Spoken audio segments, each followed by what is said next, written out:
எம்ஜிஆருக்கு பிறகு யாழ்ப்பாணத்திலே விஜயை தெரியாத பிறக்காத குழந்தையும் இல்லை.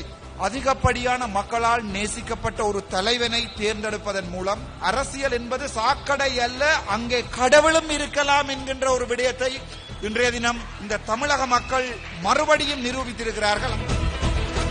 இலங்கையில இருக்கிற ஒவ்வொரு அரசியல் ஞானிகளும் ஞாபவான்களும் சொன்னார்கள், தலைவருக்கு 30 சீட்டும் கிடைக்காது, 10 சீட் தான் கிடைக்கும் என்று. நான் மட்டும்தான் என்னுடைய தனிப்பட்ட முகப்புத்தகத்தில் எழுதியிருக்கிறேன் 100 சீட் தாண்டும் என்று. ஜாம்பவான்களை பார்த்திருக்கிறீர்கள் என்று அண்ணனை பார்க்கவில்லை தானே நீங்கள் விலகாலும். இப்போதுதான் அண்ணனை பார்த்திருக்கிறீர்கள். அதுதான் அந்த ஜாம்பவான்களுக்கும் ஒரு மக்கள் நாயகனுக்கும் ஜனநாயகனுக்கும் உள்ள வித்தியாசம். அவ்வளவுதான். டிஎம்கே கட்சியாக இருக்கட்டும், ஏடிஎம்கே கட்சியாக இருக்கட்டும், நாம் தமிழர் கட்சி தலைவர் சீமானாக இருக்கட்டும், எங்களுடைய வலிகளை இதுவரை இவர்கள் விற்றுத்தான் பிழைத்திருக்கிறார்கள். எங்களுக்கு மிகவும் வலிக்கிறது. ஆனால் எங்களுடைய முதல்வர் விஜய் அவர்களை பிடிக்குவதற்கு ஒரே ஒரு காரணம், இன்றை வரை தமிழனின் வலியை விற்று அரசியலுக்கு முதல்வர் விஜய் அவர்கள் வரவில்லை.